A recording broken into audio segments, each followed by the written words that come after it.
এই পর্যায়ে আপনাদের সামনে গুরুত্বপূর্ণ তকরীর পেশ করবেন কুরআন হাদিসের আলোকে আজকের মাহফিলের প্রধান অতিথি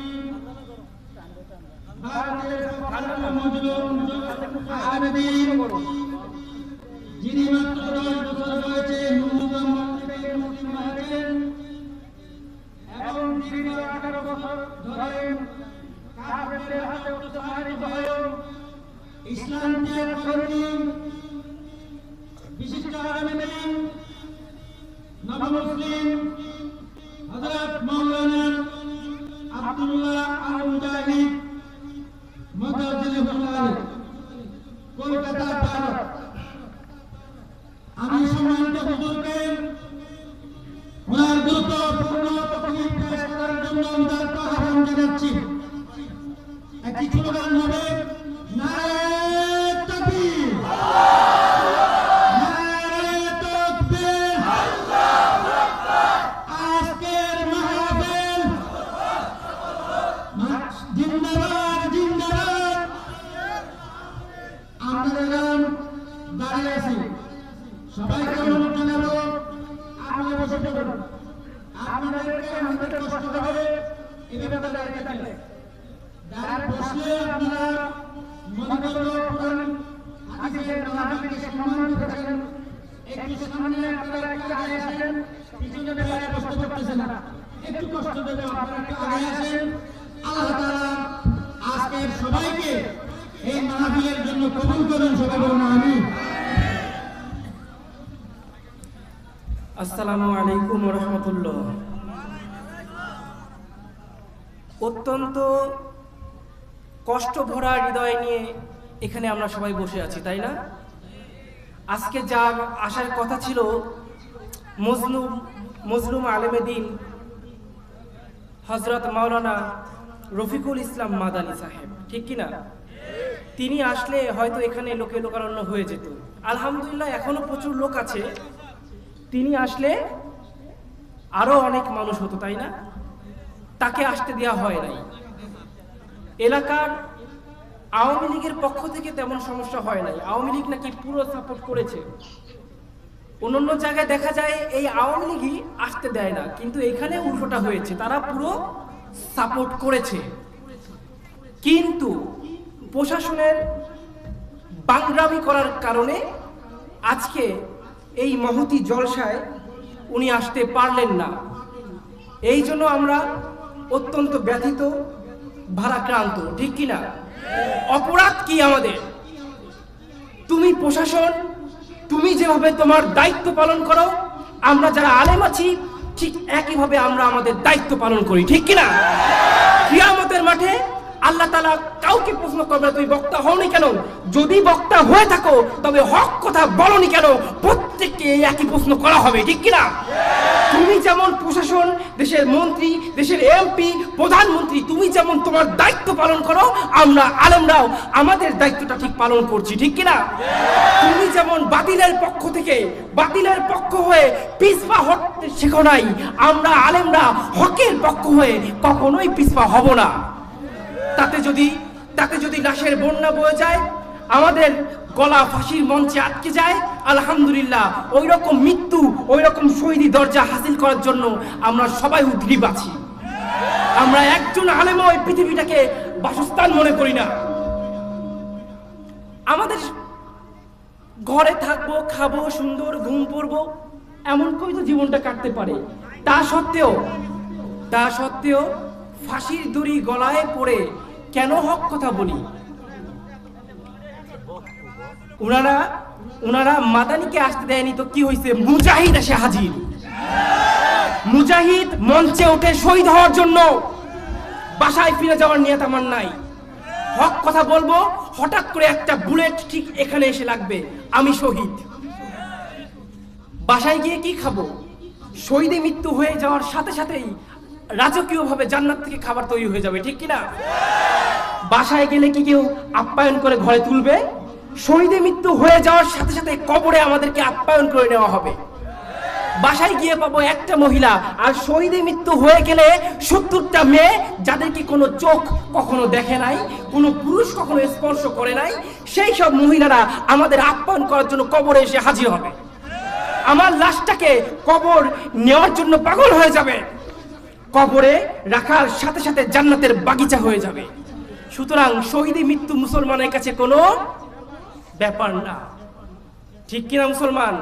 আজকে মাদানিকে আসতে দাও নাই, মামুনুল হককে জেলে ভরে রেখেছো, আমি হামজাকে জেলে আটকে রেখেছো। মনে রাখবা, এক মামুনুল হক জেলে তো হাজার হাজার লক্ষ মামুনুল হক ঘরে ঘরে। কয়জনকে আটকাবা?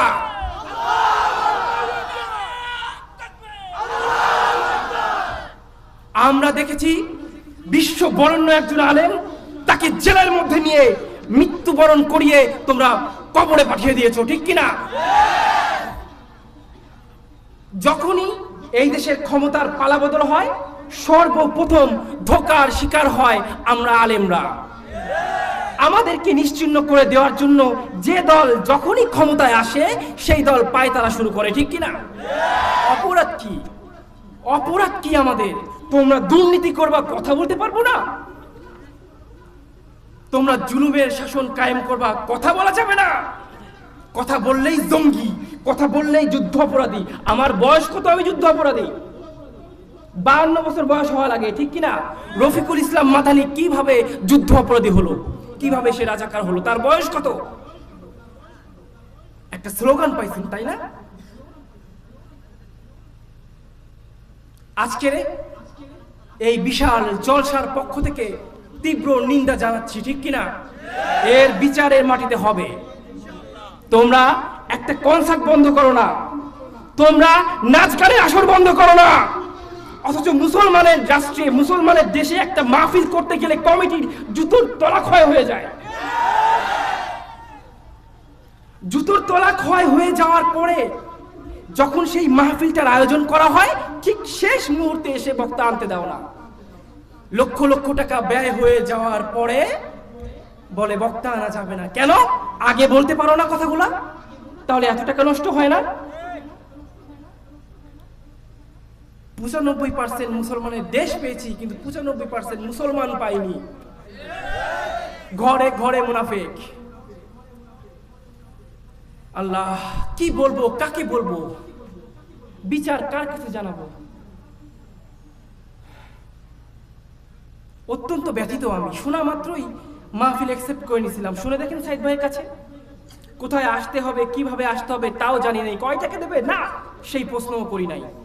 শোনা মাত্রই মাহফিল অ্যাকসেপ্ট করেছিলাম, কারণ একজন মজলুম আর একজন মজলুমের কষ্টটা বোঝে, ঠিক কিনা?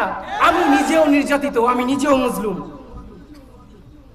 আপনারা তো ভারতের খবর রাখেন না, তাই হয়তো জানেন না। আল্লাহ, যা হোক, কথা আর বাড়াবো না। আজকের এই সুন্দর জলসায়, মহিমান্বিত জলসায় আপনারা যারা এসেছেন, যারা দাঁড়িয়ে আছেন, ময়দানে এসে বসে যাবেন। ময়দানে এসে বসে যাবেন, আলোচনায় ফিরবো। আমি 1 ঘন্টার উপর আলোচনা করি না, সেখানে আধা ঘন্টা মাইনাস হয়ে গেছে। আল্লাহ, ময়দানে এসে বসতে হবে, কিন্তু বসেন আর না হয় চলে যান। আল্লাহ, শুরুতে একটা কথা বলি। আপনারা জানেন দীর্ঘ 18 বছর ধরে আমার উপর নির্যাতন হয়েছে। এর ভয়াবহতা এমন ছিল, তারা যখন আমার সাথে পেরে উঠলো না, অবশেষে কুফরি কালাম করলো। কি করলো ভাই? কুফরি কালাম বোঝেন? কুফরি কালাম করলে একজন মানুষ ধুকে ধুকে তিলে তিলে মারা যায়, আর যদি তার আমল বেশি থাকে তখন তাকে আমল শূন্য করে দেওয়া হয় এবং অবশেষে কাফের অবস্থায় তার মৃত্যু হয়। কুফরি কালাম, জাদু, বান এত ভয়ঙ্কর, আমার নবীকেও ছেড়ে দেওয়া হয় নাই। এখানে আলেমরা আছে, সূরা ফালাক আর সূরা নাস, এই 2টা সূরা নাজিল হয়েছিল এই কুফরি কালাম এর জন্যই। ঠিক সেটাই আমার সাথে করা হয়েছে। আমি কথা বলতেও পারতাম না, এমন একটা অবস্থা হয়ে গিয়েছিল।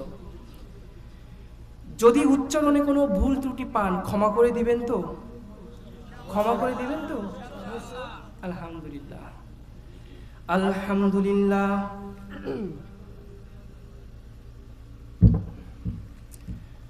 আলহামদুলিল্লাহি নাহমাদুহু ওয়া নাস্তাঈনুহু ওয়া নাস্তাগফিরুহু ওয়া নু'মিনু বিহি ওয়া নাতাওয়াক্কালু আলাইহি ওয়া নাউযু বিল্লাহি মিন শুরুরি আনফুসিনা ওয়া মিন সাইয়্যাতি আ'মালিনা। মান ইয়াহদিহিল্লাহু ফালা মুদিল্লা লাহু ওয়া মান ইউদ্লিলহু ফালা হাদিয়া লাহু। ওয়া নাশহাদু আন লা ইলাহা ইল্লাল্লাহ ওয়াহদাহু লা শারীকা লাহু ওয়া নাশহাদু আন্না সাইয়্যিদানা ওয়া মাওলানা মুহাম্মাদ সাল্লাল্লাহু তাআলা ওয়া আলিহি ওয়া আসহাবিহি ওয়া বারাকা ওয়া সাল্লাম। আরসালাহু বিল হাক্কি বাশীরান ওয়া নাযীরা ওয়া দাঈয়ান ইলাল্লাহি বিইজনিহি ওয়া সিরাজাম মুনীরা। ইন্নাল্লাহা ওয়া মালাইকাতাহু ইউসাল্লুনা আলান নাবী ইয়া আইয়ুহাল্লাযীনা আমানু সাল্লু আলাইহি ওয়া সাল্লিমু তাসলিমা। সবাই অন্তর থেকে দরুদে ইব্রাহিম তেলাওয়াত করবেন। পড়ুন আল্লাহুম্মা সাল্লি আলা মুহাম্মাদি ওয়া আলা আলি মুহাম্মাদ।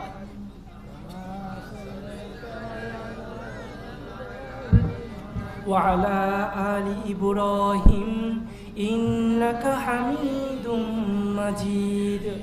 আল্লাহুম্মা বারিক আলা মুহাম্মাদি ওয়া আলা আলি মুহাম্মাদ।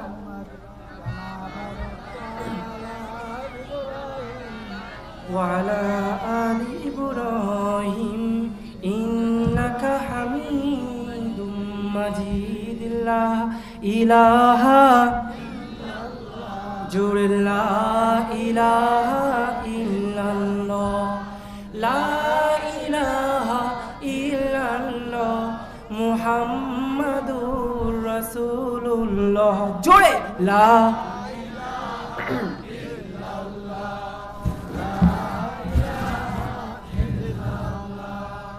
لا إله إلا الله لا إله إلا الله لا إله إلا الله لا إله إلا الله لا إله إلا الله لا إله إلا الله لا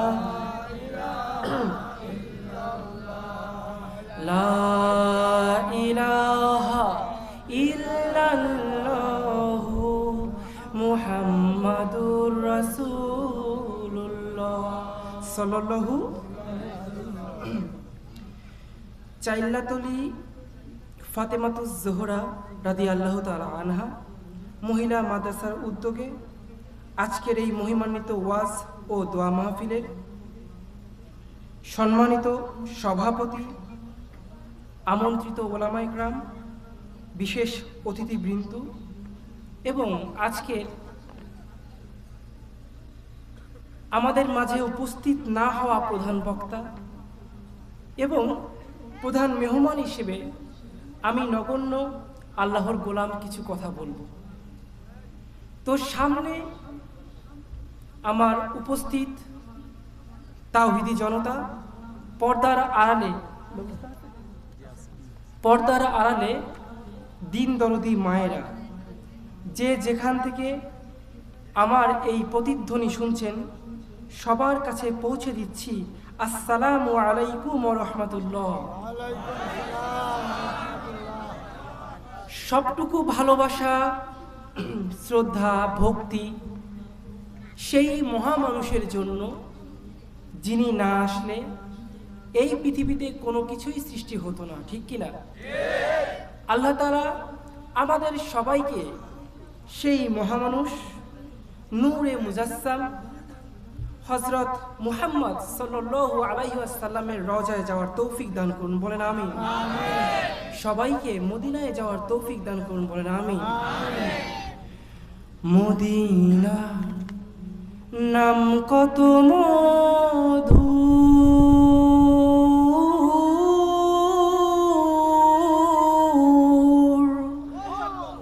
মদিনা আর যে কত দূর,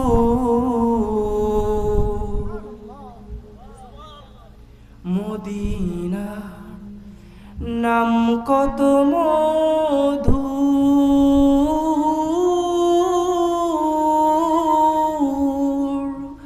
মদিনা আর যে কত দূর, সেই মদিনার ধুলাবালি খানি, সেই মদিনার ধুলাবালি খানি মাখতে পারলাম না, মদিনা যাইতে পারলাম না, মদিনা দেখতে পারলাম না। আমি অসহায় তাই এত দূরে রই, আমি অসহায় তাই এত দূরে রই, শুধু সালাম জানাই যাইতে পারলাম না, মদিনা দেখতে পারলাম না, মদিনা যাইতে পারলাম না।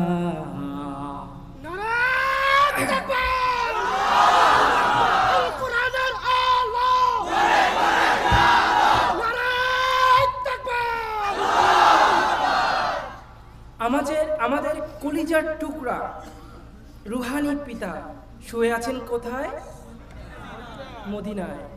সেই পিতার নামে এই দেশে যখন নাস্তিকরা আজে বাজে কথা বলে, অথচ পার্লামেন্ট থেকে সামান্য নিন্দা পর্যন্ত করা হয় না।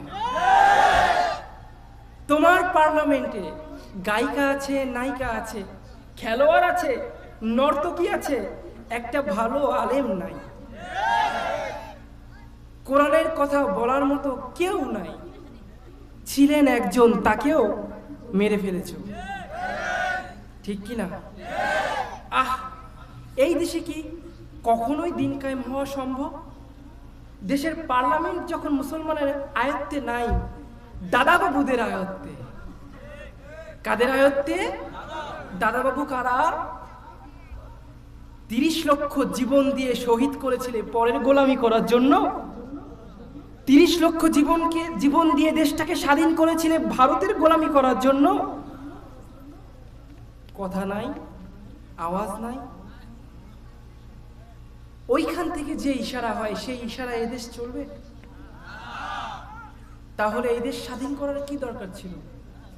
পাকিস্তানের হাত থেকে বেঁচে আমরা ভারতের কবলে গিয়ে পড়েছি।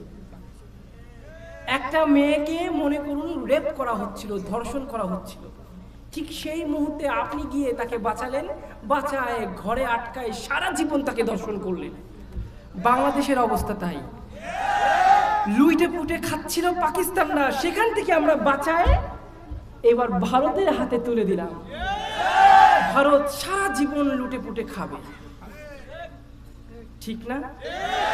এই জন্য কি 30 লক্ষ মানুষ জীবন দিয়েছিল? আল্লাহ, এই হক কথা যখন বলি আমরা জঙ্গিবাদী হয়ে যাই। হ্যাঁ, কি বলবো? কষ্টগুলো কাকে দেখাবো? কাকে বলবো কথাগুলো?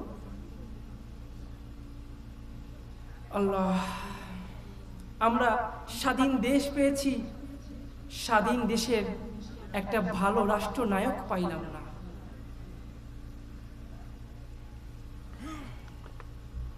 যা হোক, একটা দেশের বড় গজব এর থেকে আর কি হতে পারে, যেখানে পার্লামেন্টে নাচ গান হয় কিন্তু কোরআনের প্রতিধ্বনি আসে না। এর থেকে বড় গজব আর কি হতে পারে? খারাপ লাগছে বাবারা? আওয়ামী লীগ, বিএনপি, জামাত, গাউসিয়া, সুন্নি, চরমোনাই, আমরা সবাই একটা সূত্রে গাথা। সেটা কি? আমরা সবাই মুসলমান। আমরা সবাই কি? এখানে কোনো দল মত এরম কোনো বাছবিচার আছে? নবী কি শুধু আওয়ামী লীগের নাকি বিএনপির? সবার না? বলেন। আল্লাহ কি শুধুমাত্র জামাত ইসলামের নাকি গাউসিয়ার? সবার। সুতরাং আমরা যেন আমাদের মধ্যে ফাটল সৃষ্টি না করি, আমরা যেন আমাদের মধ্যে ফাটল সৃষ্টি না করি। আমরা এদিকে ভাগে ভাগ হয়ে যাচ্ছি, অপরদিকে কাফের মুশরিকরা ব্রাশ ফায়ার নিয়ে রেডি আছে আমাদের বুকে গুলি চালানোর জন্য। হে মুসলমান, একটা কুকুরের দিকে তাকাও, ঢিল মারো একটা কুকুরে, পুরো এলাকার যত কুকুর আসে সবাই তোমাকে তাড়া করে এলাকার থেকে বিচ্ছিন্ন করে দেবে, ঠিক না? একটা কাকের দিকে তাকাও, কাকের গায়ে ঢিল মারো, তোমাকে খুবলে খুবলে তারা দল বেঁধে খেয়ে ফেলবে, ঠিক কিনা? কিন্তু আমরা মুসলমান, আমাদের কি হয়ে গেল? আমরা কেন আজ গাউসিয়া, সুন্নি, মাজার পূজারি, হ্যান ত্যান বলে নিজেদের মধ্যে ফাটল সৃষ্টি করছি? অথচ যখন ব্রাশ ফায়ার করা হবে তারা দেখবে না কে সুন্নি, দেখবে না কে ওয়াহাবি, দেখবে না কে গাউসিয়া, ঠিক কিনা? সবাইকে কতলে আম করবে, ঠিক কিনা? যেভাবে মায়ানমারে তারা করেছে, দেখেছেন না? ভারতের গুজরাটে করেছে, কাশ্মীরে করেছে, এমনকি ইসরায়েল করেছে কোথায়? ফিলিস্তিনকে। আফগানিস্তানকেও 20টা বছর তারা ঝাঁঝরা করে দিয়েছে, ঠিক কিনা? কারণ আমাদের মধ্যে মিল নাই। আমরা লাশ হয়ে পড়ে থাকলে অপর এক ভাই ঘৃণা করে বলবে, আরে ও তো ওয়াহাবি, ওর লাশ দাফন করব না। অথচ কিয়ামতের মাঠে কে লম্বা টুপি পরলো, কে গোল টুপি পরলো, কে সবুজ টুপি, কে বা হলুদ পাগড়ি, কে দাঁড়ায় কিয়াম করলো, কে বা বসে রসুলের প্রতি দরুদ দিল, এইসব বিষয়ে প্রশ্ন হবে? প্রশ্ন কি হবে? আল্লাহ জিজ্ঞাসাই করবে না, প্রশ্নই উঠবে না। আর সেই সব বিষয় নিয়ে আমরা একে অপরের মধ্যে কতটা ব্যবধান তৈরি করছি। আমার রাসূলের দিনটাকে আমরা কিভাবে অসহায় করে ফেলেছি। আজ বাংলাদেশের 3 দিকে ঘিরে আছে কোন দেশ? এখন ভারত যদি আক্রমণ করে আপনারা কি করবেন? হয় সাগরে ঝাঁপ দেওয়া লাগবে, আর না হয় যুদ্ধে ঝাঁপিয়ে পড়তে হবে, ঠিক কিনা? যুদ্ধে যে ঝাঁপিয়ে পড়বেন, আপনাদের মধ্যে কোনো মিল আছে? মিল আছে? যুদ্ধে ঝাঁপিয়ে পড়বেন, মনে করেন যাচ্ছেন, ছুটে যাচ্ছেন ময়দানের দিকে, হঠাৎ করে চরমোনাইর দিকে নজর পড়লো, হঠাৎ করে ওয়াহাবির দিকে নজর পড়লো, হঠাৎ করে সুন্নির দিকে নজর পড়লো। ওই জিহাদে যাওয়ার আগে আপনারা নিজেরাই একে অপরকে মেরে ফেলবেন। মুসলমান, কবে এই বোধভাসী আমাদের মধ্যে আসবে? এই পৃথিবীতে যত ধর্ম দেখেন, কোন ধর্মের মানুষ আমাদের মতো একাকার হয়ে যায় নাই। প্রত্যেকের মধ্যে মিল বন্ধন আছে, প্রত্যেকের মধ্যে সম্পর্ক আছে। প্রতিদিন রাত হলে গভীর রাতে তারা এক টেবিলে বসে খাবার খায়। হিন্দু, বৌদ্ধ, খ্রিস্টান, ইহুদি, নাসারা কোনো ভেদাভেদ নাই, এক টেবিলে বসে খাবার খায় আর প্ল্যানিং করে কেমন করে মুসলমান ধ্বংস করা যাবে। আর ঠিক ওই একই সময় আপনি আমরা একে অপরের জন্য বদদোয়া করতে করতে ঘুমায় পড়ি। অপরাধ কি? উনি সবুজ পাগড়ি পরে। অপরাধ কি? উনি গোল টুপি পরে। অপরাধ কি? উনি ফাড়া পাঞ্জাবি পরে। এটা কোনো অপরাধ? হ্যাঁ, ছোটখাটো বিষয় নিয়ে আমরা আমাদের মধ্যে আর ফাটল তৈরি করব না। কিয়ামত সামনে, মুসলিম নিধন কিন্তু শুরু হয়ে যাবে। গণহত্যা তো শুরু হয়ে গিয়েছে, ঠিক কিনা? শুরু হয়ে গিয়েছে না? শুধুমাত্র ভারতের জন্য এই দেশে হামলা এখনো হয় নাই। কেন হয় নাই জানেন? এই দেশ হচ্ছে মধুর চাক। ভারত মধু কাটবে আর খাবে, কাটবে আর খাবে, অন্য কোনো রাষ্ট্র এদিকে তাকাতে পারবে না। যখন মধু পাবে না, ভারত নিজেই আক্রমণ করে দেবে, ঠিক না? সেই বুদ্ধি, সেই জ্ঞান আমাদের কবে আসবে? কবে আমরা ইমানের বলে বলিয়ান হব? কবে নিজেকে সুন্নতের রঙে রাঙাবো? সেই দিনটা কবে আসবে? আর কত মানুষের, আর কত আলেমের জীবন গেলে আপনারা ইসলামের দিকে ফিরে আসবেন বলেন?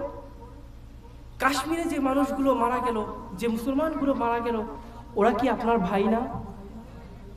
আফগানে যারা মারা গিয়েছে, ওরা কি আপনার ভাই না? ফিলিস্তিনে যারা মরছে, ওরা কি আপনার ভাই না? নাকি বাংলাদেশের লোক মরে গেলেই আপনাদের তখন টনক নড়বে? বলেন, কবে ফিরবেন রাসূলের দিকে? আমার আল্লাহ তাআলা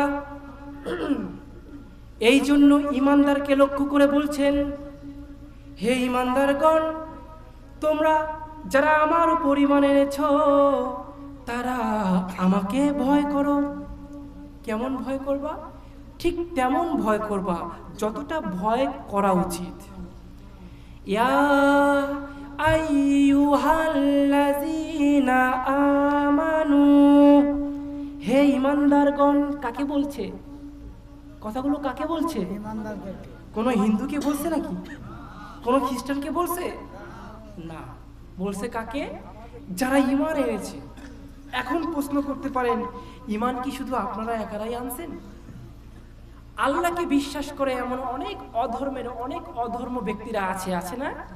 অনেক হিন্দু আছে না আল্লাহকে মানে, গরু খাওয়া থেকে শুরু করে সূরা ফাতিহা সব জানে, এমন অনেক হিন্দু আছে না বলেন?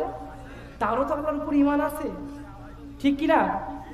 আবার একজন খ্রিস্টান আল্লাহকে মানে, কিন্তু আল্লাহর সন্তান এবং আল্লাহর স্ত্রী আছে, বলেন নাউজুবিল্লাহ, এটাও তারা মানে, তারও তো আল্লাহর উপর ঈমান আছে না? কিন্তু তা সত্ত্বেও আল্লাহ তাআলা এখানে কোন ঈমানদারের কথা বললেন? হে ঈমানদার, আমাকে ভয় করো। কোন ঈমানদারের কথা বলেছেন? আসুন, এরপরে আয়াতে আল্লাহ তাআলা বলছেন, প্রথমে বলছেন ইয়া আইয়ুহাল্লাযীনা আমানু, হে ঈমানদারগণ। কি যেন আয়াতটা ভুলে গেলাম। ইয়া আইয়ুহাল্লাযীনা আমানু, হে ঈমানদারগণ, তোমরা আমাকে ভয় করো, হাক্কা তুকাতিহি, সেই রকম ভয় করবা যেরকম ভয় করা। এরপরে আয়াতে আল্লাহ তাআলা বলছেন ওয়ালা তামুতুন্না ইল্লা ওয়া আনতুম মুসলিমুন।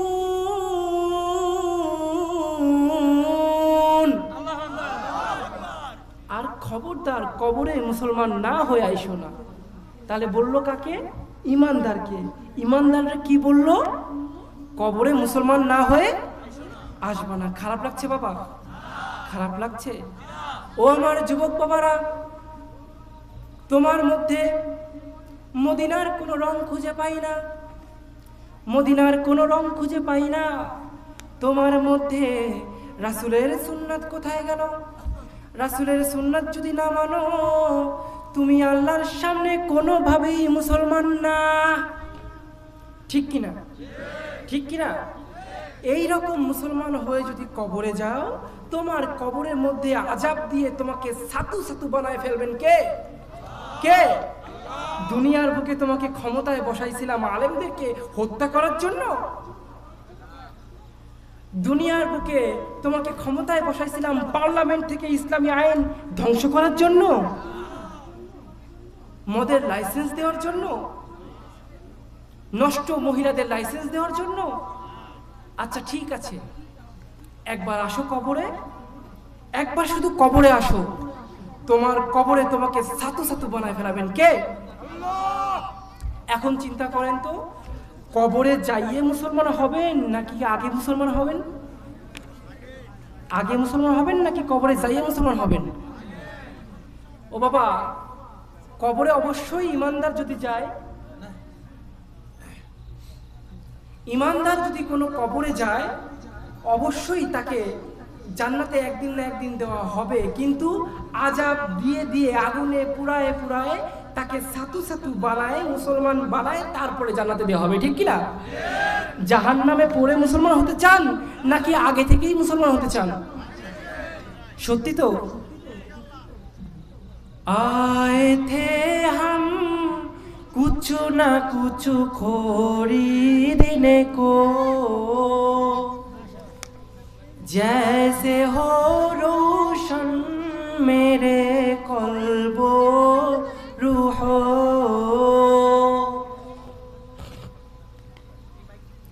आए थे हम कुछ ना कुछ खरीदने को,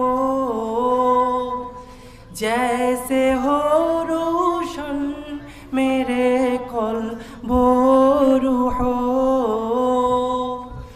और न कोई चारा दो जहां में नहीं, जिंदगी में बंदगी तू करना है,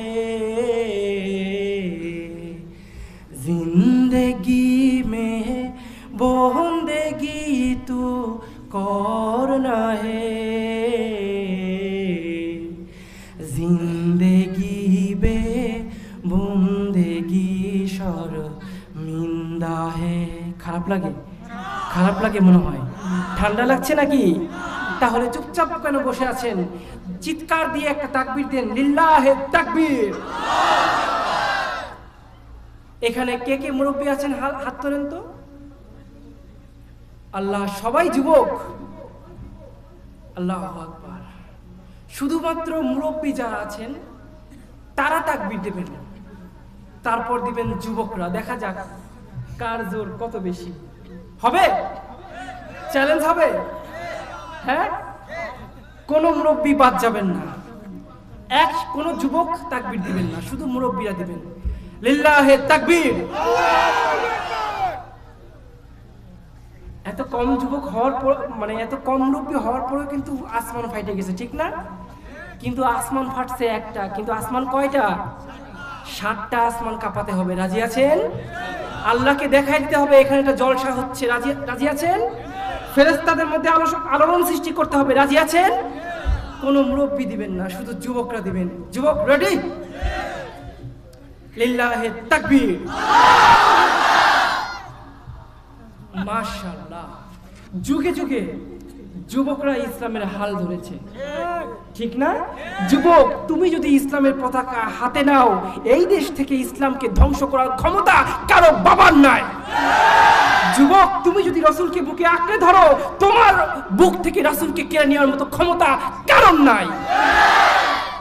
নরেন্দ্র মোদী কেন তার 14 গোষ্ঠী আসুক, তবুও কারো ক্ষমতা নাই। কারণ আমরা যুবক, আমরা মরতে পারি কিন্তু আমরা মাথা দিতে প্রস্তুত। এবার যুবক এবং মুরব্বী একসাথে কাঁপাতে হবে। রাজি আছেন? লিল্লাহে তাকবীর। মাশাআল্লাহ। ঘুম আছে? ঘুম আছে নাকি? গেছে গা? কিন্তু ওই যে ফাঁকা স্থানটা আছে না, ওইখানে শয়তান বসে আপনাকে পিন দেবে। শয়তান অনেক শয়তানি করে রফিকুল ইসলাম মাদানীকে আমাদের মধ্যে আসতে দেয়। ভারত থেকে মুজাহিদকে কিন্তু আনছে। এখন মুজাহিদের সামনে আপনারা যারা বসে আছেন, এবার শয়তান চাবে এখানে যদি আপনারা থাকেন, আপনাদের ঈমান কি হয়ে যাবে? তাজা হয়ে যাবে, ঠিক কিনা? শয়তান কি তা চায়? শয়তান চায় আমাদেরকে বেঈমান করে কবরে পাঠাবে, ঠিক কিনা? আর আমরাও চ্যালেঞ্জ করলাম, আমরা কবরে বেঈমান হয়ে যাব। ফাঁকা জায়গা রাখা যাবে না, সামনে এগিয়ে আসতে হবে। জিকিরের তালে তালে জিকির করুন লা ইলাহা। চলে আসুন।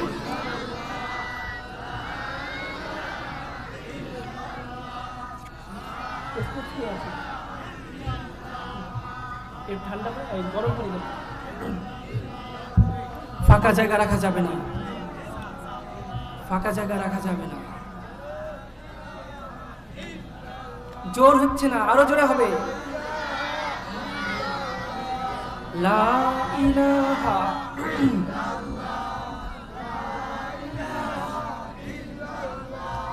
লা ইলাহা ইল্লাল্লাহ, লা ইলাহা ইল্লাল্লাহ। জোরে লা ইলাহা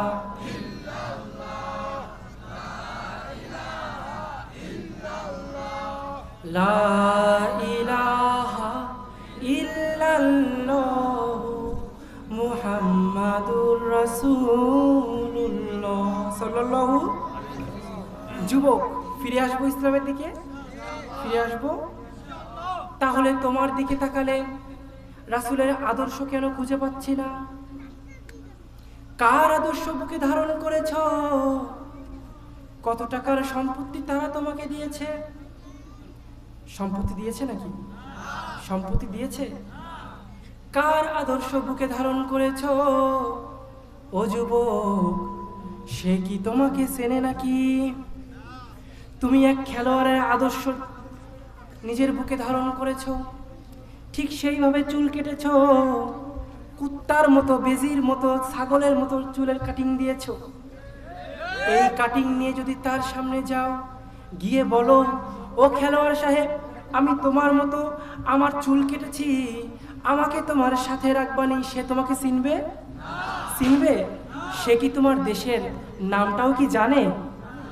জানে না। এই লোক, এই খেলোয়াড়, এই নায়ক, এই নায়িকা যাকে তুমি ফলো করছো, তার সাথেই তোমার হাসর হবে, ঠিক না? এই দুনিয়ার বুকে যে তোমাকে পাত্তাই দিল না, কিয়ামতের মাঠে কি সে তোমার দিকে পাত্তা দেবে? তোমার দিকে ফিরে তাকাবে? সেদিন কে আমাদের শাফায়াত করবে? কি হয়েছে এখানে? সেদিন কে শাফায়াত করবে? বলেন, আল্লাহ শাফায়াত করবে? রাসূল পাক সাল্লাল্লাহু, তার আদর্শ যদি বুকে ধারণ করে না ধারণ করে তার সামনে হাজির হও, সে কি তোমার দিকে ফিরে তাকাবে? যুবক, তাকাবে নাকি? আমার নবী জনম ভরে দিনের লাগি কষ্ট করে, ঠিক কিনা? দান দান শহীদ করিলেন ওহুদের ময়দানে, নবী বিনে কে দাঁড়াবে পুলসিরাত মিজানে, নবী বিনে কে দাঁড়াবে পুলসিরাত মিজানে, ঠিক কিনা? চলো চলো চলো মুমিন, চলো নবীর সন্ধানে, নবী বিনে কে দাঁড়াবে পুলসিরাত মিজানে, নবী বিনে কে দাঁড়াবে পুলসিরাত মিজানে। রাজি আছি আমরা সবাই? নবীর আদর্শ বুকে ধরতে রাজি আছি? নবীর আদর্শ বুকে ধরার কারণে আজকে 18টা বছর আমি নির্যাতিত হয়েছি, তবুও তো তার আদর্শকে ছেড়ে দিই নাই। এখন যদি পাঞ্জাবিটা খুলে ফেলি, টুপিটা ছুঁড়ে ফেলে যদি আমি আমার মতো জীবনযাপন করি, কেউ কি আছে আমাকে বাধা দেওয়ার মতো? তা সত্ত্বেও কেন করি না? কার মহব্বতে করি না? যুবক, আপনাদের লজ্জা হওয়া উচিত। যেই ধর্মটাকে আপনি মূল্যায়ন করলেন না, ওই ধর্মের জন্য যুগে যুগে মানুষ দিশাহারা হয়ে গিয়েছে। যেই ধর্মের কোনো মূল্য আপনার কাছে নাই, ওই ধর্মের জন্য, ওই একই ধর্মের জন্য আমরা আমাদের বাপ মা সব ত্যাগ করে দিয়েছি। যে ধর্মের কোনো মূল্য তোমার কাছে নাই রে যুবক, ওই ধর্মের জন্য জেলখানায় দিনের পর দিন কাটিয়েছি, তবুও সেই ধর্মটাকে ত্যাগ করিনি। আর তোমাদের কি এমন হয়ে গেল? কেন এত অবহেলা করো আমার আল্লাহকে? কি অন্যায় তিনি করেছেন? রাসূলের কি দোষ আছে বলেন? তোমার কাছে ইসলামটাকে পৌঁছে দেয়া এটাই কি তার অপরাধ? এই জন্য কি তিনি পাথর বেঁধে না খেয়ে দিন কাটিয়েছেন? তায়েফের ময়দানে পাথর মেরে তাকে রক্তাক্ত করা হয়েছে। যখনই সেই কথাটা আমার মনে পড়ে, চোখের সামনে যেন দৃশ্যটা ভেসে ওঠে, আমি তখনই কান্না শুরু করে দিই। হে যুবক, এইখানে আসছি এমনি এমনি না, রাসূলের মুহাব্বতের কারণে আসছি। যুবক, তুমি রাসূলকে ছেড়ে দিবা? তুমি রাসূলকে অবহেলা করবা? মাস্টার্স পাস করেছো, তাতে কি হয়েছে? তোমাকে অটো চালায় খাওয়া লাগবে, ঠিক না? তুমি রাসূলকে অপমান করবা, রাসূলের আদর্শকে দূরে ছুঁড়ে দিবা, তোমার মৃত্যু হবে পথে ঘাটে। মৃত্যুর সময় কালেমাটাও নসিব হবে না। কারণ জানো, কারণ কি? তুমি রাসূলকে অপমান করেছো, আর রাসূলকে অপমান করলে আমার আল্লাহ কি সহ্য করতে পারেন? পারেন? এই জন্য তিনি বলছেন, ইয়া আইয়ুহাল্লাযীনা আমানু। এইখানেও কাদেরকে লক্ষ্য করে বললেন? ঈমানদারকে। কাকে বললেন? আপনাদের মতো যারা আল্লাহর উপর ঈমান আনে, রাসূলের উপর ঈমান আনে, ইসলামকে বিশ্বাস করে, তাদেরকে লক্ষ্য করে আমার আল্লাহ তাআলা বলছেন, এই ঈমানদারগণ, তোমরা শোনো, তোমরা কি লেলিহান আগুনের হাত থেকে মুক্তি পেতে চাও? তাহলে তোমাকে একটা ব্যবসার কথা বলি, সেই ব্যবসাটা করো, জাহান্নামের কঠিন আগুন থেকে মুক্তি পেয়ে যাবে। শুনবেন সেই ব্যবসাটা কি? শুনবেন? শুনবেন? আল্লাহ কবুল করুন, বলেন আমিন। শোনার আগে একটু জিকির করতে হবে। জিকির করুন লা ইলাহা ইল্লাল্লাহ,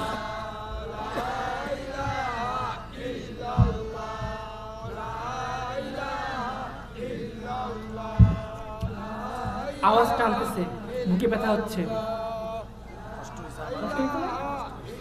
আরো 2-250 প্রোগ্রাম বাকি ভাই, গলা ভেঙে গেলে শেষ, কষ্ট হচ্ছে।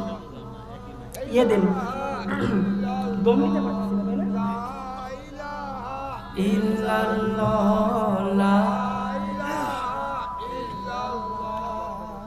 মাইক বন্ধ করে দেন। এলাকাবাসী ঘরে বসে ঘুমায় ঘুমায় ওয়াজ শুনবে, এই জন্য এই মাহফিলে অ্যারেঞ্জ করা হয় নাই। যারা ময়দানে আছে তাদেরকে ফুল সাউন্ড দেন, মাইক বন্ধ করেন, মাইক দরকার নাই।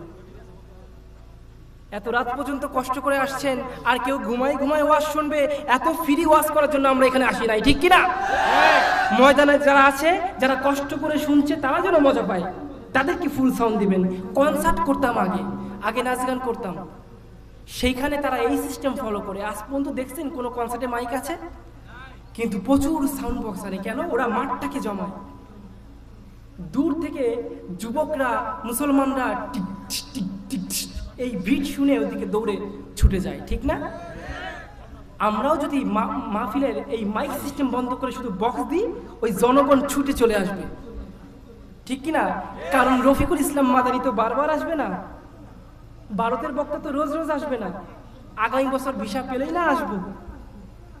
দেশের যে অবস্থা, মনে হয় আর পাচ্ছি না, ঠিক কিনা? আর আমি যেভাবে কথা বলি, ওই দেশে খাইয়ে, ওই দেশে পইরে, ওই দেশের বিরুদ্ধে কথা বলি, আমার কি সারিয়ে দেবে নাকি? সারিয়ে দেবে? আল্লাহ, তাতে কিছু যায় আসে না। আমরা মুসলমান, কে কাশ্মীর, কে ভারত, কে পাকিস্তান, কে আফগান, এটা বুঝি না। আমরা বাংলাদেশ, পাকিস্তান, মুসলমান, ভারত, যেখানে যে মুসলিম আছি, সবারই একটাই পরিচয়, আমরা কি? একজনের কষ্টে অপরজন কাঁদবো, ঠিক আছে না? ভারতের বুকে লক্ষ কোটি মুসলমানের কলিজার টুকরা বাবরি মসজিদকে তোমরা ভেঙে ফেলেছো। মুসলমান এটা কখনোই ভুলবে না। শুধু ভেঙেই ক্ষান্ত হও নাই, সেখানে রাম মন্দির তোমরা প্রতিষ্ঠা করেছো। এটা পরিষ্কার হবে মুসলমানের বিরুদ্ধে জিহাদ ঘোষণা। এর অর্থ ভারত বোঝাচ্ছে পৃথিবীর বুক থেকে মুসলমানদেরকে নিশ্চিহ্ন করে হিন্দু ধর্ম প্রতিষ্ঠা করবে। এই মেসেজ তারা দিয়েছে, ঠিক কিনা? এখন তাজমহলকেও তারা ভেঙে দিতে চায়।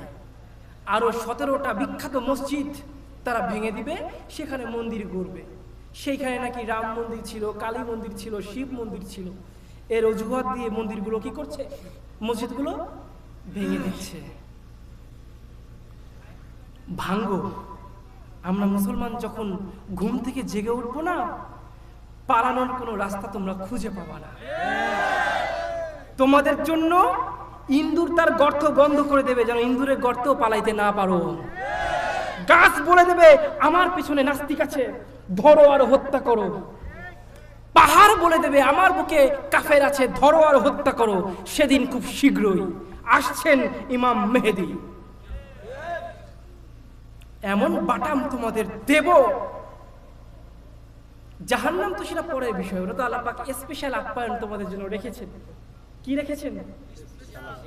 আমি মুজাহিদ লক্ষ কোটি মুসলমানদেরকে লক্ষ্য করে বলছি, কিয়ামতের মাঠে যদি জান্নাতি ঘোষণা একবার হয়ে যায়, যদি আল্লাহ বলে তুই জান্নাতি, আল্লাহ যা বলে তা কি সেই কথা ব্যাক নেয়, ফেরত নেয়? যদি আল্লাহ তাআলা বলে দেয় আব্দুল্লাহ মুজাহিদ তুই জান্নাতি, সাথে সাথে হাতুড়ি একখান নিয়ে জাহান্নামে ছুটে যাব। কারণ জান্নাতির গায়ে কি জাহান্নামের আগুন স্পর্শ করবে? জান্নাতি মানুষের শক্তি কেমন হবে? জাহান্নামী মানুষ হবে দুর্বল, আর জান্নাতি মানুষ হবে কি শক্তি সামর্থ্যবান, ঠিক কিনা? হাতুড়ি একখান নিয়ে যারা ইসলামকে ধ্বংস করছো না, জাহান্নামে গিয়ে পিটাবো ইচ্ছা মতো। গায়ে তো আগুনে স্পর্শ করবে না, ফেরেশতারা তাকায় করবে ও আল্লাহ এ কোন পাগল, পিটানোর জন্য তো আমরা আছি, এ কোন পাগলের পাল্লায় বললাম? আমি বলবো আমি সেই মুজাহিদ পাগলা। দুনিয়ার বুকে তোমরা আলেমদেরকে ধরে ধরে হত্যা করছো, পাইছি আজকে তোমাকে জাহান্নামে। আগুন তো আর আমাকে স্পর্শ করবে না, ক্লান্ত হব না, খিদা লাগবে না, গায়ে 100 হাতির পাওয়ার, ঠিক কিনা? ফেরেশতা তুমি একটু রেস্ট করো, এবার আমি একটু পিটাই। ফেরাউন থেকে শুরু করে আবু জাহেল যেহেনে জালে পাবো, পিটায় তামা তামা বানায় ফেলাবো। দুনিয়ার বুকে তো আমাদের কাছ থেকে ক্ষমতা কেড়ে নিয়েছিলে। একজন ওমর যদি এই পৃথিবীর বুকে জিন্দা থাকতো, তোমাদেরকে পিটায় তক্তা বানায় দিত।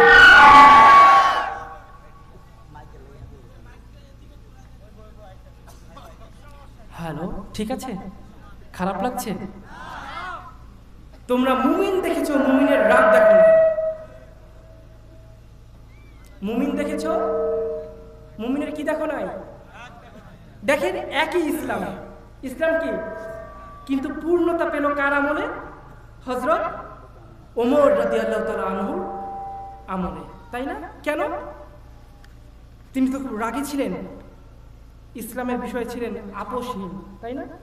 এখন তার সামনে একজন এসে বিচার দিছে, নবীর বিচার তার পছন্দ হয় নাই। শুনছেন না ঘটনা? ওমর কি করলেন? কি নবীজির বিচার পছন্দ হয় নাই, আমার কাছে আসছো কেন?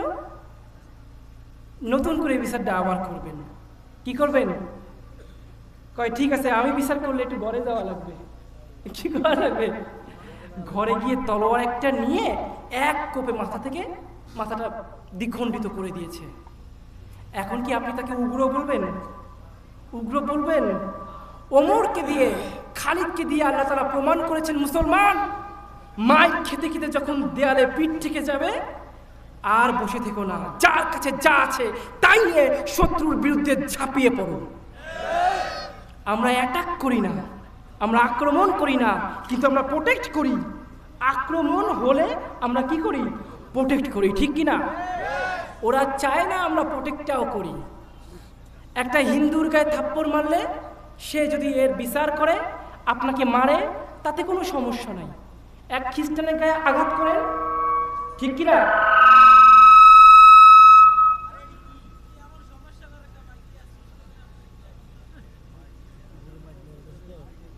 হ্যালো, ঠিক আছে সাউন্ড? ভাই সাউন্ড খারাপ করে কিন্তু মাইক ধুয়ে হাঁটা দিয়ে আমি, বুঝেন না? জাহান্নামে গিয়ে পিটাবো, তাহলে কোন পাগলা আমি? সাউন্ড খারাপ করেন না। কি যেন বলছিলাম? উনি এসে দ্বিখণ্ডিত করে দিয়েছেন, তার মানে কি উনি উগ্র? ওমর কি উগ্র? আল্লাহ! মুসলমান, তোমার ভিতর সেই ঈমান তখনই আসবে যখন তুমি সুন্নতের পয়রবি করবা। যখন নিজের বুকে রাসূলের স্থান দিবা, তখন তোমার ঈমানটাও ওইরকম পাকাপোক্ত হবে, ঠিক কিনা? খারাপ লাগে? খারাপ লাগে নাকি? শেষ করে দিব? সময় হয়ে গেছে শেষ করা। সারা রাত চলবে? ফজরের নামাজ পড়ে যাবেন? সাতক্ষীরায় প্রোগ্রামে এটা বলছিল, ঠাকুরগাঁও, ঝিনাইদহ, তারপরে পিরোজপুর, সব জায়গাতেই এরকম বলে, কিন্তু আমি তো তেমন সুর দিই না। তবুও খারাপ লাগছে? খারাপ লাগছে নাকি? আরে মুসলমান সুরের পাগল হল। সুর শুনবা এক কান থেকে ঢুকে আর এক কান থেকে বের হয়ে যাবে। কি বলছি এটা ফলো করো, কলিজায় টাচ করবে, তাই না?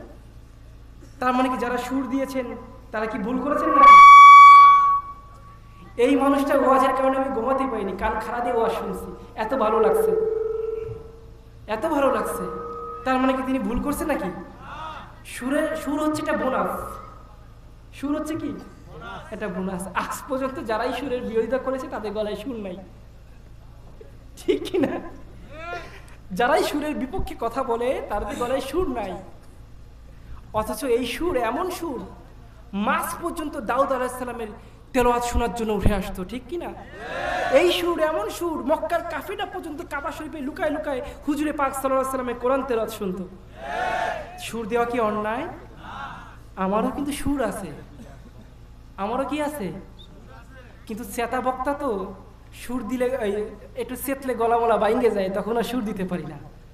আর আজকে চেতার কারণ আছে, তোমরা অন্য কোথাও মাহফিল বন্ধ করতে পারো না, অন্য কোথাও সার্কাস বন্ধ করো না, অন্য কোথাও কনসার্ট বন্ধ করো না, তোমাদের সমস্ত চুলকানি এক মাহফিলে, তাই না? হ্যাঁ, কোরআনের তাফসীর বন্ধ করা মানে ডাইরেক্ট কোরআনকে বন্ধ করে দেওয়া। আর যে ব্যক্তি কোরআনের বিরুদ্ধে আঙুল তুললো তার কি ঈমান আছে? আছে, কাফের। সে কি? পরিষ্কার কাফের। আল্লাহ তাদেরকে হিদায়াত দান করুন, বলেন আমিন। কোরআন এমন একটা জিনিস, কোরআন কি কোনো মাখলুক? না। কোরআনের কাগজ মাখলুক, কোরআনের কালিটা মাখলুক, কিন্তু কোরআনের যে আয়াতগুলো এইগুলো মাখলুক? সরাসরি আল্লাহরই কালাম। সরাসরি কি? তার মানে আপনি আল্লাহকে দেখেন নাই ঠিকই, আল্লাহর কথাকে দেখতে পাচ্ছেন। আপনি আল্লাহর সামনে যান নাই ঠিকই, কিন্তু আল্লাহর সাথে কথা ডাইরেক্ট বলছেন, ঠিক না? সেই কোরআনের বিরুদ্ধে কোনো মুসলমান যেতে পারে?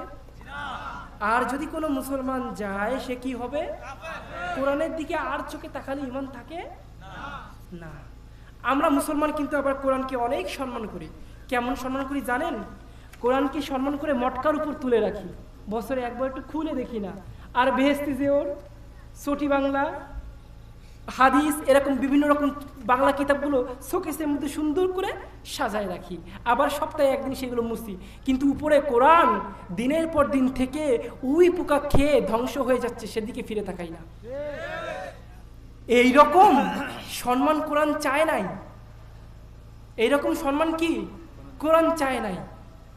এক লোক ছিল, বিশাল বড় তার গোপ, চুলগুলো বড় বড়, এত বড় গোপ যে সে হাসে না কান্দে বুঝার কোনো কি। এই লোক একদিন মদ খাচ্ছে। কি খাচ্ছে? এখন এক লোক দেখে এই লোক কি খাচ্ছে, তা বাম হাতে ছিল কি হুক, মানে মদের বোতল, ডান হাতে ছিল হুক্কা।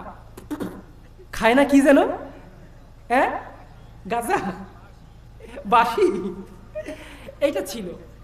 এখন যে লোকটা মদ খাবে সেই লোক করলো কি, ডান হাত থেকে হুক্কাটা নিয়ে বাম হাতে নিল, আর মদটা কি করলো ডান হাতে নিল, নিয়ে গোপটা সুন্দর করে উঁচু কইরে মুখের মধ্যে ঢুকাই দিল। এখন পাশে থাকা লোকটা বলে, এত বড় গোপ রাখছেন আপনি, হাসেন না কান্দেন, দাঁতে তো মনে হয় হলুদের চাষ করেন। দাঁতে কিসের চাষ করেন? সোনা দিয়ে বাঁধানো দাঁত। তা ডাইরেক্ট ঢুকাই দিলে তো হয়, গোপটা কেন উঁচু করলেন?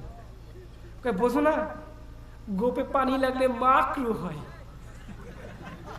গোপে কি পানি লাগলে কি হয়? খাচ্ছে কি আল্লাহ। তা বাম হাত দিয়ে না খেয়ে ডান হাত দিয়ে খাচ্ছেন কেন? ডান হাত দিয়ে খাওয়াটা সুন্নত। এইরকম ইসলাম মানলে হবে? হ্যাঁ, কোরআনকে যার যার বাসায় কোরআন আছে আজকেই সুন্দর করে মুছে কোরআনকে শোকেসের ভিতর রাখবেন। কোরআনকে সবার উপরে রাখতে হবে এমন কোনো কথা নাই। কোরআন অন্তরে স্থান দিবেন সবার উপরে, আর শোকেসের মধ্যে সবার উপরে কে থাকবে? ওই যে কোরআনে উই পোকা লাগছে না, যার কোরআনে উই পোকা লাগছে, কিয়ামতের মাঠে ওই উই পোকা অবস্থায় ক্ষতবিক্ষত শরীরে এই কোরআন আপনার বিরুদ্ধে আল্লাহ তাআলার সামনে মামলা দায়ের করবে। আর কোরআন যদি আপনার বিরুদ্ধে মামলা দায়ের করে, আপনি তো নির্ঘাত জান্নাতি মনে হয়। জান্নাতি নাকি? না না, আমাদের দেশে, এই দেশে কিন্তু অনেক পাবলিক আছে জান্নাতের সার্টিফিকেট দিয়ে দেয়। কি আছে? পাবলিক আছে না, জান্নাতের সার্টিফিকেট দেয়, পরে আবার লাইভে এসে বলে আমি তো দেখি নাই কোনো আলেমকে তারা হত্যা করেছে। কোন আলেমকে তারা জেলে ভরছে আমি তো দেখি নাই। সামান্য চাকরি বাঁচানোর জন্য যারা জান্নাতের সার্টিফিকেট দেয় এরাই মুনাফিক। সাউন্ডের আবার কি হলো ভাই? ভাই দুটো পায়ে ধরি ভাই।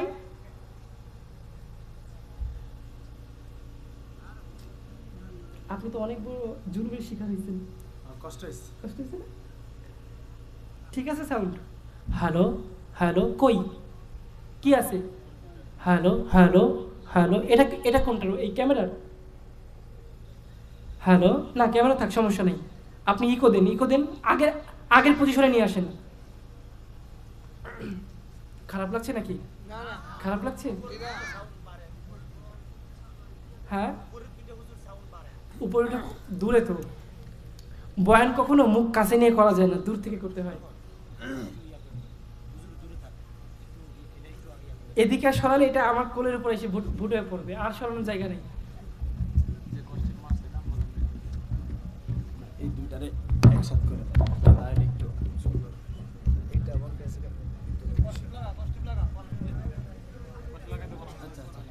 হ্যালো হ্যালো, ইকো দেন ভাই, রিভাব দেন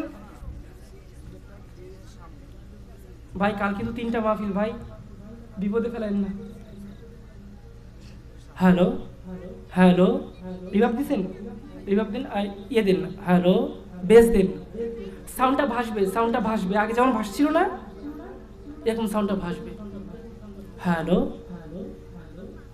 ইকো বেশি হয়ে গেছে, ইকোটা কমাই দিন, সাউন্ডটা ভাসায় দিন। এইরকম কোরআনকে সম্মান করব আমরা? বলেন, কোরআনকে সম্মান করতে হবে, কোরআনকে মেনে, ঠিক কি না? কোরআনকে মেনে কি করতে হবে?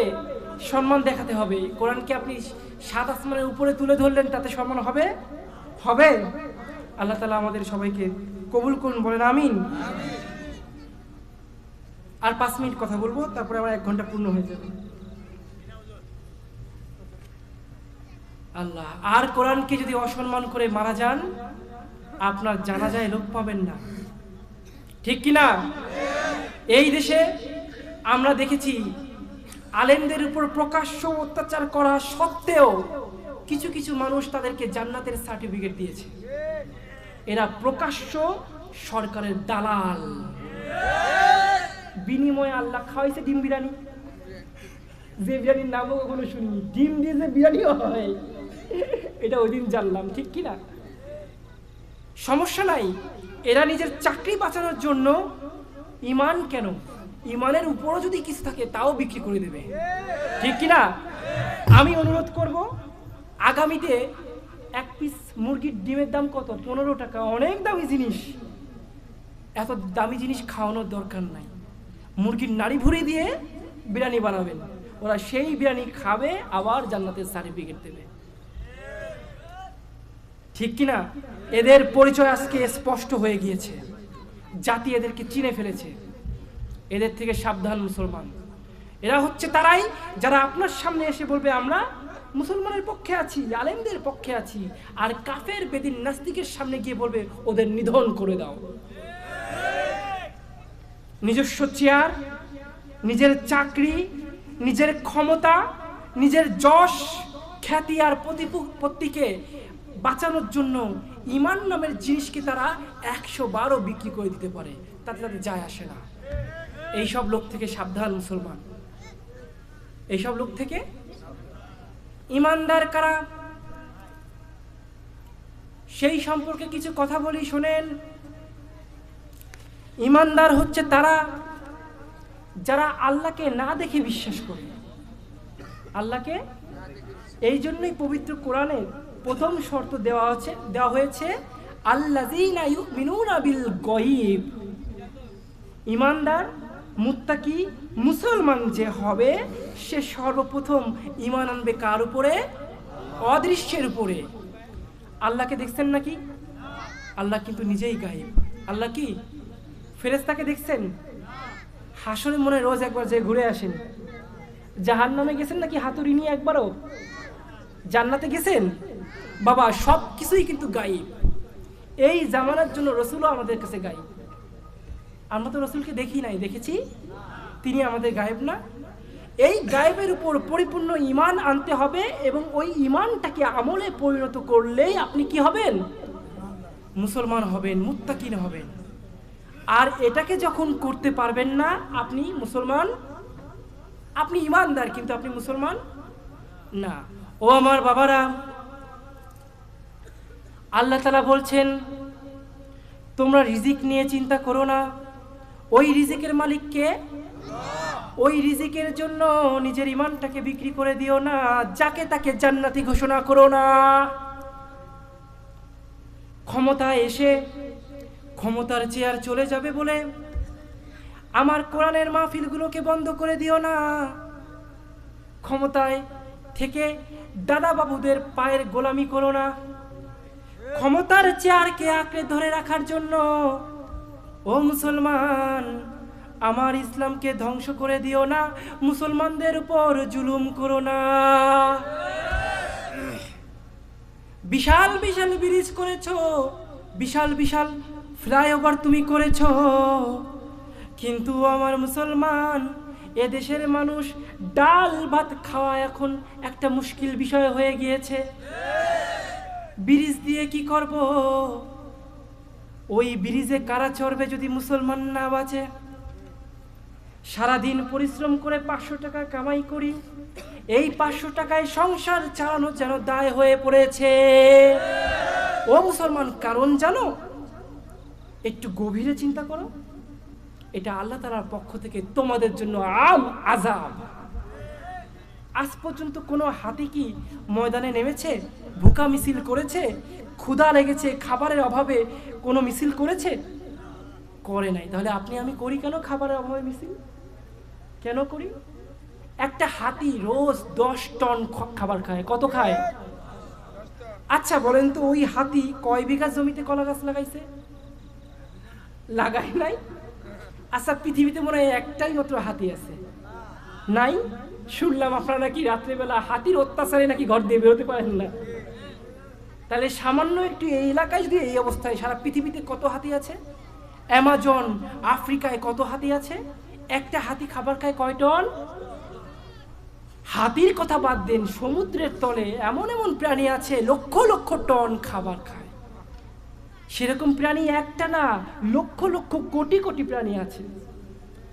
সমস্ত শক্তি দিয়ে, সমস্ত চেষ্টা করে এই বিজ্ঞানীরা আবিষ্কার করছে মাত্র 5%। কিসের? সমুদ্রের। এই 5%-এর বাইরে যে কি আছে তা তারা জানেই না। সুবহানাল্লাহ কইলেন না? আগামী বছর কোয়েন। তাহলে ওই সমুদ্রে যে প্রাণীগুলো থাকে, ওরা কয় বিঘা জমিতে আপনার মাছ চাষ করে? করে নাকি? করে নাকি? করে না। তাহলে আমরা আশরাফুল মাখলুক, সৃষ্টির সেরা জীব, আমরা কেন খোদার টানে, খোদার যন্ত্রণায় রাস্তায় নামবো? বলেন, আমাদের আমলের কারণে আজকে আমরা খোদার যন্ত্রণায় নিষ্পেষিত হচ্ছি। মুসা আলাইহিস সালামের কওমকে 40টা বছর সরাসরি জান্নাত থেকে খাবার খাওয়াইছিল সেই আল্লাহ। সেই আল্লাহ কি মারা গেছে? সেই খাবারের নাম কি? মান্না সালোয়া। খাবারটা আসতো, এটা সবাই দেখতো, সচক্ষে দেখতো। কিন্তু ওই যে মানুষ এক খাবার রোজ রোজ ভাল লাগে না, তাই খাবার বন্ধ হয়ে গেছে। কি বলছে? এক খাবার রোজ রোজ। এই খাবার যে রোজ রোজ ভাল লাগে না, এটা পৃথিবীর নিয়ম। ওই পারে আবার এই নিয়ম নাই। পৃথিবীতে যা ঘটে সব কিছুর উল্টা হচ্ছে ওই পারে। খারাপ লাগছে বাবা? ও আমার বাবারা, তাহলে আশরাফুল মাখলুকাত হয়ে কেন ভুকা মিছিল তুমি করছো? একবার কি চিন্তা করেছো? চিন্তা করো নাই। একবার চিন্তা করো, তুমি আমি ঈমান এনেছি চাকরির উপরে, চাকরি আমারে খাওয়ায়, ব্যবসা আমারে খাওয়ায়, নেতা আমারে খাওয়ায়, এই চেয়ার আমারে খাওয়ায়। মন্ত্রিত্ব চলে গেলে খাবো কি? নেতাগিরি চলে গেলে খাবো কি? ব্যবসায় লস হলে খাবো কি? ঠিক কি না? যখন আমাদের ধ্যান ধারণা আল্লাহ বাদ দিয়ে এর উপর চলে এসেছে, তখন আমাদের উপর নারাজ হয়ে আল্লাহ তাআলা এই সবের উপর কি করেছেন? আল্লাহ তাআলা রিজিক লিখে দিয়েছেন। এই জন্যই তো চাকরি যে কদিন থাকে পেটে ভাত আসে, চাকরি নাই তো ভাত। কি খারাপ বলছি কথাগুলো? মিথ্যা বলছি? অথচ হরিপদর দিকে দেখো, পাশের বাড়ি হিন্দু ভাইটার দিকে দেখো, ও চিন্তা করে আমাকে লক্ষ্মী খাওয়ায়। কে খাওয়ায়? কে খাওয়ায়? আচ্ছা, লক্ষ্মী যদি খাওয়াবে তাহলে তো মুসলমানদের না খেয়ে মরার কথা ছিল। মুসলমান কি লক্ষ্মী পুজো করে? করে নাকি? আবার হিন্দু ধর্মে এমন অনেক আছে না, ভিখারি মিসকিন ফকির আছে না নাই? তার মানে বাবা লক্ষ্মী রিজিক দাতা। ওই হরিপদ বিশ্বাস করে লক্ষ্মী আমারে খাওয়ায়, এই জন্য সে কাফের। আর মুসলমান, আপনি আমি যদি বিশ্বাস করি চাকরি আমারে খাওয়ায়, তাহলে আপনি আমি কি? কি খারাপ লাগছে? খারাপ লাগছে? এইবার একটু মোবিল দেব। এবার কি দেব? যাওয়ার সময় হয়ে গেছে, মোবিল দিয়ে যাই। চাকরি খাওয়ায়? খাওয়ায় না। চাকরি হচ্ছে ওসিলা, ওইটার মাধ্যমে আল্লাহ তাআলা কি করেন? খাওয়ায়। আল্লাহ তাআলা বলছেন তোমরা রিজিক অন্বেষণ করো। কাজের মাধ্যমে কি করো? রিজিক অন্বেষণ করো। রিজিক ধইরে নিয়ে আসো এটা কয় নাই। তার মানে অন্বেষণ করা মানে কি? দেখেন, চিন্তা করে দেখেন, আজকে এই চাকরিকে বাঁচানোর জন্য আমরা ইমানটাকেও কি করেছি? বিক্রি করেছি, তাই না? বলেন, এই চাকরি বাঁচানোর জন্য বসের হুকুম মেনে নামাজ পড়ি না, ঠিক কিনা? এই চাকরি বাঁচানোর জন্য সুদের টাকায় জীবন গড়ি, আছে না নাই? এই পেট চালানোর জন্য হারাম খাবার দিয়ে জীবন গড়ি, ঠিক কিনা? আচ্ছা, এই খাবারের দায়িত্ব কি আপনার? এই খাবারের দায়িত্ব কি আপনার? আপনি কবে থেকে রিজিকের মালিক হয়ে গেলেন বাবা? অথচ চিন্তা একবার করেন নাই। আমার আল্লাহ তাআলা বলছেন ওয়াল্লাহু খায়রুর রাজিকিন, আমি আল্লাহ শুধু রিজিক দাতা নই, আমি আল্লাহ উত্তম রিজিক দাতা। মানে খাওয়াই, খাওয়াই সর্বশ্রেষ্ঠ খাবারটাই তোমাদের খাওয়াই। সাপ, ব্যাং, কুইসে, শুয়োর, ছাতা মাথা খাবে কারা? কাফেররা। আমরা মুসলমান কি খাবো? বলেন কি খাবো? সর্বোৎকৃষ্ট খাবার খাবো। গরু খাবো আমরা, গরুর মুদগু খাবে হিন্দুরা, ঠিক কিনা? খারাপ লাগছে? খারাপ লাগছে? আমি খুশি, হিন্দুরা যে গরু খায় না এতে আমি খুশি, কারণ ওরা খাইলে গরুর দাম আরো বাইরে যাবে। ওরা গরুর মুদগু খায়, খাক। ওই যে 7 আপ আছে না, 7 আপ যেরকম কাচের বোতলে পাওয়া যায়, ভারতে কিন্তু গরুর প্রস্রাব কাচের বোতলে পাওয়া যায়। কি পাইলো গরুর মধ্যে আল্লাহ জানে। আমার বাবাকে আমি প্রশ্ন করতেছি, বয়স তখন 14 বছর। কত বছর বয়স? প্রশ্ন করতেছি খাবার টেবিলে বসে, বাবা একটা প্রশ্ন করি। তখন মুসলমান হইনি, তখন মুসলমান ধর্ম নিয়ে পড়াশোনা করি, কিন্তু হই ব্রাহ্মণের ছেলে। লক্ষ টাকা কোটি টাকা সম্পত্তি ছেড়ে আসবো এমনি এমনি? যাচাই বাছাই করা লাগবে না? করা লাগবে কিনা? খ্রিস্টান ধর্ম নিয়েও পড়েছি, সময় থাকলে বলতাম। বাবাকে বলছি, ও বাবা একটা প্রশ্ন করি। বাবা কয় হ্যাঁ করো। আমি আবার প্রশ্ন করলে বাবা মার চোখগুলো সব বড় বড় হয়ে যায়, উত্তর দিতে পারে না। ঠাকুর মশাইরা হা করে তাকায় থাকে। প্রশ্ন করতে গিয়ে বললাম, তোমার কাছে তোমার নিজের জন্মধাত্রী মা বেশি প্রিয় না গরু বেশি প্রিয়? এই প্রশ্ন যদি আপনাকে করি, আপনি কি বলবেন? নিজের মা বেশি প্রিয়, জন্মদাতা মা বেশি প্রিয়। এরপরে প্রশ্ন করলাম, তাহলে নিজের মা বেশি আপন না, নিজের মা বেশি পবিত্র না গরু বেশি পবিত্র? বাবা কয় অবশ্যই নিজের মা বেশি পবিত্র। তাহলে আমি বললাম, বাবা তাহলে আগামীকাল থেকে নিজের মায়ের পায়খানা দিয়ে ঘর লেপ্পা, গরুর পায়খানা দিবা না, কারণ নিজের মাই যখন পবিত্র বেশি, নিজের মার পায়খানা দিয়ে কি করবা? বাবা চুপচাপ ঠান্ডা হয়ে গেছে কথা। দ্বিতীয় প্রশ্ন করলাম, বাবা বলো। বাবা কয় আমি তো বুঝতে পারতেছি আকাশে কি হচ্ছে, গর্জন হচ্ছে, একটু পরে তাল কোথায় পড়বে? কোথায় পড়বে? পিঠের উপর পড়বে। বাবাকে বললাম, বাবা গরু যদি মা হয়, গরুর স্বামী আইরে বা ষাঁড়, ঠিক কিনা? ঠিক না? আপনারা কি বলেন? ষাঁড়। তা গরু যদি মা হয়, গরুর স্বামী আইরে তোমার বাবা, ঠিক কিনা? তাহলে এই যে জমি চাষ করো, বিশাল একখান চাবুক নিয়ে ওই তোমার বাবার পাশায় ইচ্ছা মতন পিটান পিটা অর্ক, চাল হাট চাল হাট। আগামীকাল থেকে তোমাকে তোমার পিছনে লাঙ্গল বাইদে আমি পিটাবো আর তোমাকে ইয়ে করবো। ওই গরু যদি এতই আপন হয়ে থাকে, তাহলে কি গরু তোমার থেকে আমার কাছে বেশি আপন, ঠিক কিনা? ওই বাবাকে মারতে পারলে তোমাকে মারতে সমস্যা কোথায়? কি কথায় যুক্তি আছে না নাই? আল্লাহ এরপরে দেখলাম মাথাটা ধইরে পিঠের উপর টিক টিস, টিক টিক টিস। আল্লাহ দোয়া রাখবেন আমার জন্য, আমি যে বেঁচে আছি স্পেশাল রহমতে কার? আমি ছোটবেলায় যখন মুসলিম হয়েছি গলার কণ্ঠ ভালো। গলার কণ্ঠ কি? মুসলমান হওয়ার 2-3 মাসের মধ্যে জনগণ ধরে আমাকে মাহফিলে তুলে দেয়। এবার হয়ে গেলাম শিশু বক্তা। কি হইলাম? কোরআন হাদিস জানি না, কিন্তু আমি কি বক্তা। মানুষ ভাইঙ্গে চুরে এসে হাজির হতো, ছোট 10 বছরের বাচ্চা। মানুষের আকর্ষণ ছিল বেশি, ঠিক কিনা? তো মাহফিলে এসে আমি কি করতাম? আমি একটু মনে করেন লা ইলাহা ইল্লাল্লাহ জিকির করতাম। আসলে আমি ছিলাম সাইনবোর্ড। আমি কি সাইনবোর্ড। এখন তো আলেম হয়েছি, তো মনে পড়ে সেই ছোটবেলার কথা। তখন থেকে আল্লাহ তাআলা আমাকে মঞ্চের জন্য কবুল করেছেন, বলেন আমিন। আল্লাহ আমাদের সবাইকে দিনের দায়ী হওয়ার তৌফিক দান করুন, বলেন আমিন। ঈমান নিয়ে আমল করে মুসলমান হয়ে কবরে যাওয়ার তৌফিক দান করুন, বলেন আমিন। এরপর আলেম হলাম, পড়াশোনা করা অবস্থাতেই আমাকে সেহের করা হলো, কুফরি বান। একটা মারলেই আপনি মারা যাবেন, সেখানে একটা মারছে, আমি আধা পাগল হয়ে গেছি 7 বছরের মাথায়। মারার কিছুক্ষণের মধ্যে একটা মানুষ কি হয়, মারা যায়, কিন্তু আমাকে কি করছে 7টা বছর লাগাই দিছে।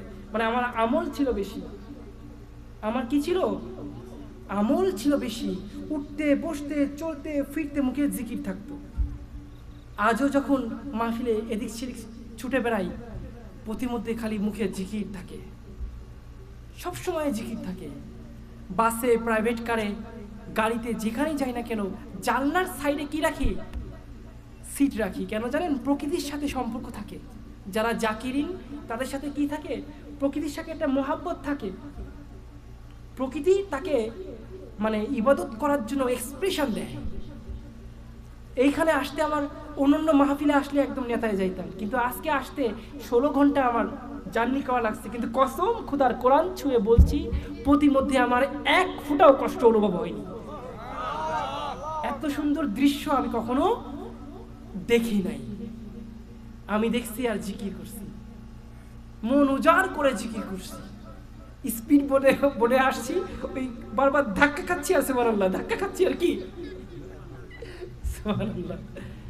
আপনি যদি জিকির করা শুরু করেন, জাকিরিন হন, পুরো পৃথিবীর সবাই আপনাকে মাথায় তুলে নাচবে। গহীন জঙ্গলে গিয়ে একাকী নীরবে জিকির করবেন, কারোর কাছে নিজের পরিচয় দিবেন না, মানুষ আপনাকে খুঁজে বের করবে। কারণ রুহের সাথে রুহের কি হয়ে যাবে?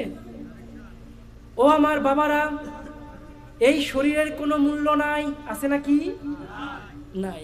সমস্ত মূল্য কার? এই রুহের। সমস্ত মূল্য কার? যদি একবার আল্লাহর আশেক হতে পারেন, নবীর আশেক হতে পারেন, মদিনায় যাওয়ার দরকার নাই, চোখ বুঝবেন তো সেখানে গিয়ে হাজির হবেন, ঠিক কিনা? চোখ বুঝবেন তো কাবার সামনে গিয়ে হাজির হবেন। 5 ওয়াক্ত নামাজে সেজদা করবেন, আপনি দেখবেন যে কাবা শরীফ আপনার সামনে হাজির। কিন্তু কাবা শরীফকে জান্নাত হিসেবে ঘোষণা না করলেও আল্লাহ মদিনা শরীফকে কি করেছেন? জান্নাত হিসেবে ঘোষণা করেছেন। মদিনা নাম কত সুন্দর, মদিনা কেড়েছে অন্তর,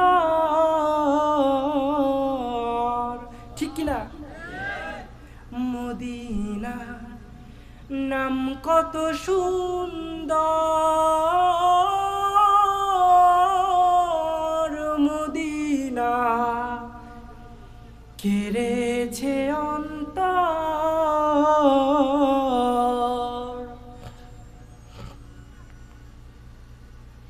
এই গরিবের সালাম দরুদ খানি, এই গরিবের সালাম দরুদ খানি পৌঁছে দিও রোজায় মদিনা। যাইতে পারলাম না মদিনা, দেখতে পারলাম না, ঠিক কিনা? খারাপ লাগছে?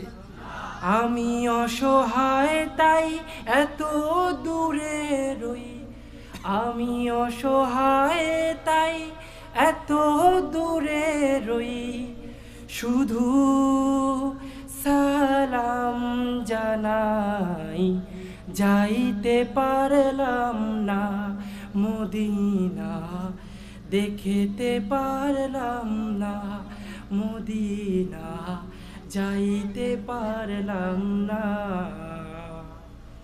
আল্লাহ তাআলা আমাদের সবাইকে মদিনায় যাওয়ার তৌফিক দান করুন। আর সেই মদিনায় যেই মানুষটি আমাদের জন্য এখনো অঝরে কাঁদছেন, সেই মানুষকে যারা অকথ্য ভাষায় গালি দেবে, তাকে অপমান করবে, তাদেরকে নাস্তানাবুদ করার তৌফিক দান করুন। মনে রাখবা মুসলমান, আমরা মুসলমান না, আমাদের দুইটা সেনসিটিভ জায়গা আছে। তুমি আল্লাহকে নিয়ে কথা বলো, আল্লাহ এর বিচার কোথায় করবেন? ওই পারে। কোথায় করবেন? কিন্তু নবীকে নিয়ে বাজে কোনো মন্তব্য করবা, এর বিচার তোমার এই পারেই হয়ে যাবে। ওই পার পর্যন্ত ওয়েট করা লাগবে। কোরআনকে নিয়ে বেয়াদবি করবা, বিচার সাথে সাথে হয়ে যাবে। ওই পারের জন্য আল্লাহ ওয়েট করবে। সেই কলিজায় যদি তোমরা আঘাত দাও, তোমাদের চোখ উপড়ে ফেলে ফেলবো, কলিজা বের করে আনবো, ঠিক কিনা? আল্লাহ তাআলা আমাদের নবীর সাচ্চা আশেক হওয়ার তৌফিক দান করুন। পায়ের নখ থেকে শুরু করে চুলের আজ্ঞা পর্যন্ত মদিনার রঙে রঙিন করে দিন। ও মুসলমান, মুসলমানিত্ব হতে হলে, মুসলমান হতে হলে তোমাকে নবীর সুন্নতের দিকে এগিয়ে আসতে হবে। নিজের ভিতর সুন্নতকে আনতেই হবে, তা না হলে তুমি মুসলমান না, তুমি ইমানদার। তুমি কি? ইমানদার। কিন্তু তুমি মুসলমান। আর ইমানদারের জন্য জান্নাতকে আল্লাহ তাআলা ওয়াজিব করবেন না, ঠিক কি না? ইমানদারের শুধুমাত্র ইমানদার হইলে জান্নাতে যাবেন এমন দলিল কেউ দিতে পারবে? ইমানও আনতে হবে, ইমানকে আমলে পরিণত করতে হবে, সেটাকে অন্তরেও বিশ্বাস করতে হবে, ঠিক কিনা? আল্লাহ তাআলা আমাদেরকে ইমানদার হওয়ার তৌফিক দান করুন, বলেন আমিন। এবং আমল করার তৌফিক দান করুন, বলেন আমিন। যতটুকু বলেছি, যা বলেছি অত্যন্ত ব্যথা যন্ত্রণা নিয়ে বলেছি। আগামী বছর এখানে ইনশাআল্লাহ মুজাহিদ এবং মাদানী একসাথে স্টেজ কাঁপাবে, ঠিক কিনা? সেখানে আমার এই ভাইও থাকবে ইনশাআল্লাহ, ঠিক কিনা? এই মঞ্চে মাদানী আসবেই আসবে, কেউ ঠেকায় রাখতে পারবা না। জনগণের ঐক্যমত সৃষ্টি করে, প্রয়োজনে জনগণকে একত্র করে আমরা মাদানীকে আনবোই আনবো, ঠিক কিনা? মামুনুল হক ছাড়া পেলে তাকেও আনবো, আমি হামজাকে আনবো, পারলে ঠেকায় দেখাও।